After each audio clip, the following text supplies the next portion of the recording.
100 episodes. I want to sit with that for a moment before we get into the content. Not to celebrate, but to acknowledge what it actually represents. 100 consecutive days of showing up, 100 scripts, 100 ideas taken from concept to completion, 100 small bets on the idea that building something consistently and deliberately over time produces something that sporadic brilliance never could. That is the whole thesis of this series in a single data point. Consistency compounds. And today, we talk about what that compounding eventually produces when you do not stop before it matures. The final layer of leverage. Most founders spend their entire career chasing leverage. They build systems to reduce their operational dependency. They build teams to extend their capacity. They build processes to maintain quality without their constant supervision. And all of that is real leverage. It matters. It is worth building. But there is a layer above all of it that most founders never deliberately pursue because they do not understand it is available to them.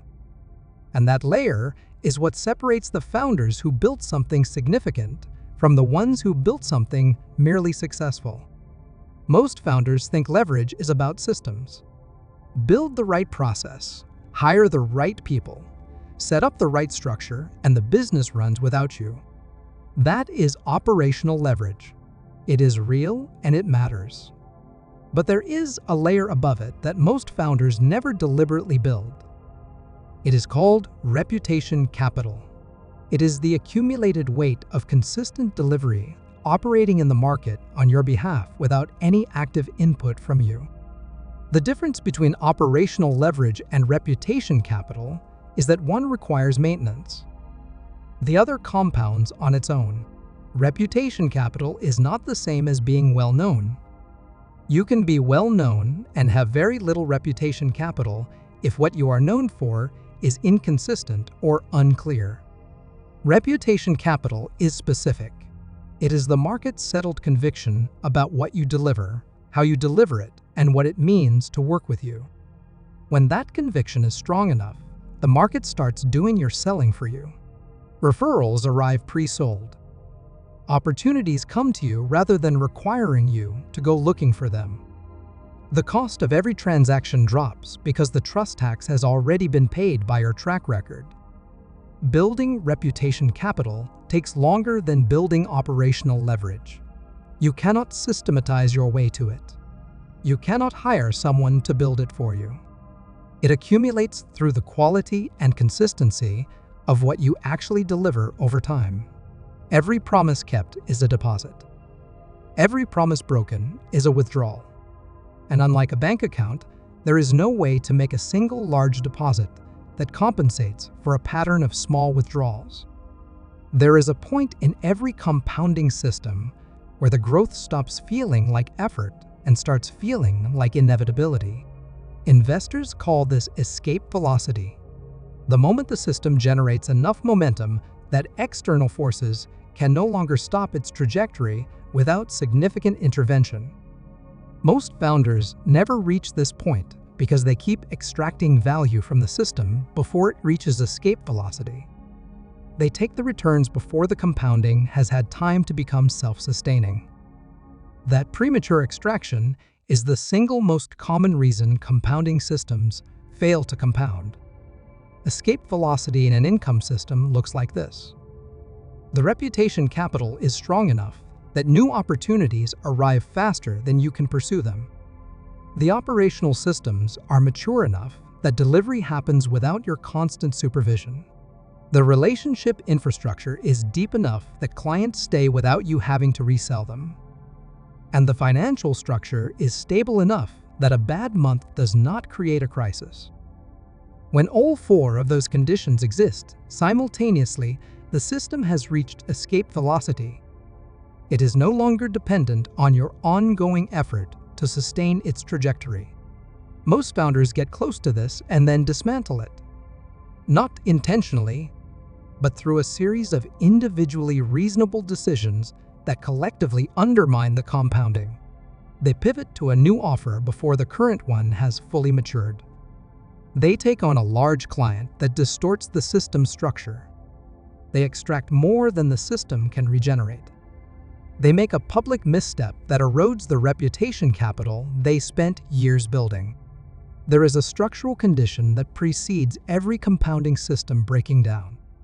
The founder starts extracting value faster than the system can regenerate it, not because they are greedy, because the returns finally feel real and the temptation to use them is stronger than the discipline to reinvest them. This is called compounding collapse. It is invisible at first because the system looks healthy right up until the moment it does not. The founders who avoid it are not more disciplined. They just understood earlier that the system needs to eat before they do. The final layer of leverage is what you are left with when you have built the operational systems, accumulated the reputation capital, reached escape velocity, and protected the compounding from collapse. It is the point where the asset you have built is generating returns that are structurally independent of your ongoing effort. Where what you built is working on your behalf in markets you are not actively in, with people you have never met, solving problems you did not personally diagnose. That is not passive income in the way most people use that term. Passive income suggests something effortless. This is not effortless. It required enormous effort to build. But the effort was front-loaded. It was invested in the architecture rather than extracted in the daily execution. And now the architecture is doing the work. This series has been about one thing from the beginning. Not tactics, not shortcuts, not the fastest way to make the most money in the shortest possible time. It has been about understanding income at a structural level, understanding how systems actually work, how leverage actually accumulates, how compounding actually functions when you give it enough time and enough protection to do what it is designed to do. 100 episodes is not the finish line. It is the proof of concept. The evidence that the thing works. That showing up consistently, building deliberately, and thinking structurally over a long enough period produces something that no single brilliant move ever could. Whatever you are building, keep building it. Protect the compounding. Stay past the point where most people stop, and understand that the final layer of leverage is not something you find. It is something you earn by refusing to quit before the system matures. If you have been here from the beginning, thank you. Genuinely, you are part of building this. If today is your first video, go back to episode 1.